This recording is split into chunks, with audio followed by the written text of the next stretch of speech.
दौरान उत्तराखंड गए लोगों को भी इस आपदा का सामना करना पड़ा था। कुछ लोग इस खौफनाक मंजर के गवाह बने। आपदाग्रस्त धराली में पुलिस ने खोज और बचाव अभियान का दूसरा चरण शुरू कर दिया है। धराली आपदा के स्पष्ट कारणों की तलाश में जुटे वैज्ञानिकों को भी इस दिशा में कुछ नई जानकारी मिली है, जिसको लेकर अब इसरो के नेशनल रिमोट में सर्च सेंटर की ओर से जारी एक सैटेलाइट चित्रों के माध्यम से ये साफ कर दिया गया है कि धराली में खीरगंगा से निकली आपदा का कारण ग्लेशियर झील का फटना नहीं था। रिपोर्ट देखिए।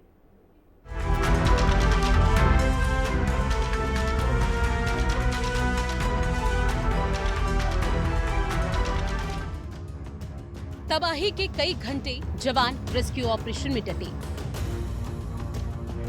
तबाही का सैलाब, हर तरफ मलबा ही मलबा। उत्तराखंड में फटा बादल, 4 की मौत, कई लापता। सोचिए कितनी बड़ी तबाही रही होगी। कई दिन बीत चुके हैं और आज भी धराली और हर्षिल पूरी तरह से कटा हुआ है। यहाँ पहुँचने के लिए सिर्फ और सिर्फ एक ही जरिया है और वो है हवाई मार्ग। धराली में आई आपदा की एक एक तस्वीर डरा देने वाली है, पर अभी भी मन में सवाल जरूर बना हुआ है कि धराली में त्रासदी आई कैसे। धराली त्रासदी, 2 थ्योरी। पहली थ्योरी, ग्लेशियर डिपॉजिट टूटा। दूसरी थ्योरी, पहाड़ों पर बादल फटना। सबसे पहले ये देखिए कि मलबे में तब्दील धराली तबाही की बड़ी बड़ी गवाहियां दे रहा है। हर तरफ सिर्फ और सिर्फ मलबा दिखाई दे रहा है। इस 40 से 50 फीट मलबे के नीचे होटल, रेस्टोरेंट, घर, मंदिर, दुकान सब दबे हुए हैं। धराली त्रासदी की रिपोर्ट को भी आप समझिए।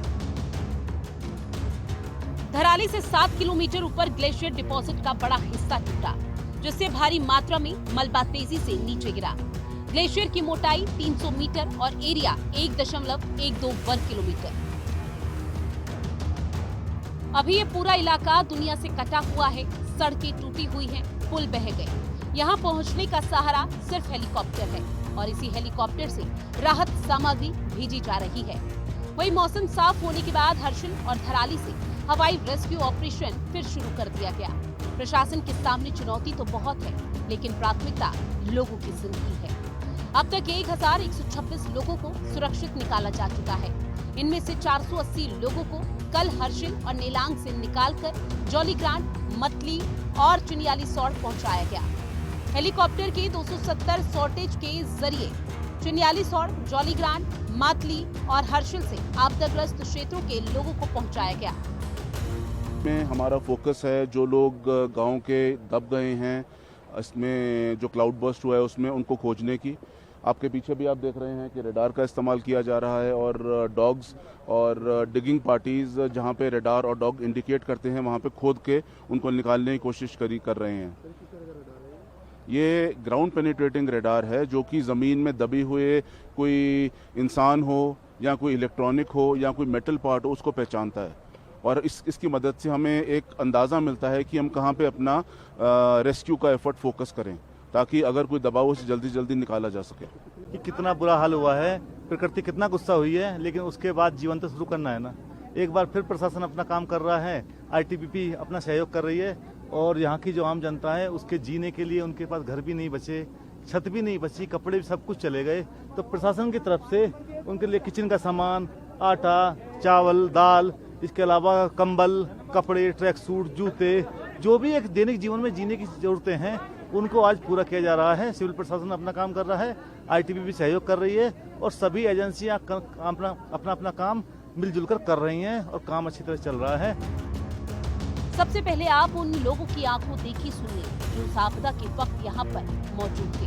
फिलहाल वो सभी सुरक्षित हैं, लेकिन अभी भी इंतजार है अपने गांव धराली के आबाद होने का।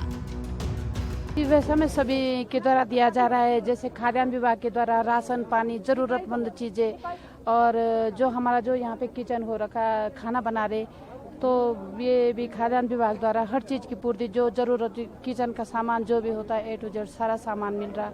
और कपड़े आज आंगनवाड़ी की तरफ से भी महिलाओं की जरूरतमंद चीजें भी आज हमें मिली और सभी के हमारे आईटीबीपी के जवान, एसएसबी के जवान, ये भी हमारे साथ उसी दिन से खड़े हैं। अभी तो राशन वगैरह ये कम्बल दे रहे अभी लोग, पर क्या करेंगे हम, पहले हमारे पास रहने का ही ठिकाना नहीं है। आप लोग देख सकते हैं, हमारे पास कुछ शब्द ही नहीं है बोलने के लिए। जी नमस्कार, मेरा नाम संगीता है और मैं ये राजकीय इंटर कॉलेज हर्सिल से हूँ और ये जिला परियोजना कार्यालय की तरफ से ये हम राहत सामग्री बांट रहे हैं जो 5 अगस्त को जो आपदा आई थी दराली में। जी सब कुछ मलबे में दबा हुआ है। कभी यहाँ पर होटल और रिजॉर्ट हुआ करते थे, कभी यहाँ पर घर और पर्यटकों की संख्या दिखाई देती थी, लेकिन आज सब कुछ मलबे में तब्दील हो गया। जब आपदा आई थी तब लगा था कि इस त्रासदी में कोई नहीं बचेगा, लेकिन आज सीएम धामी मैदान पर हर मोर्चे पर डटकर हर बड़ी चुनौती का सामना कर रहे हैं। लोगों को आश्वासन दे रहे हैं कि सब कुछ जल्द ही ठीक हो जाएगा। ब्यूरो रिपोर्ट, हिंदी खबर।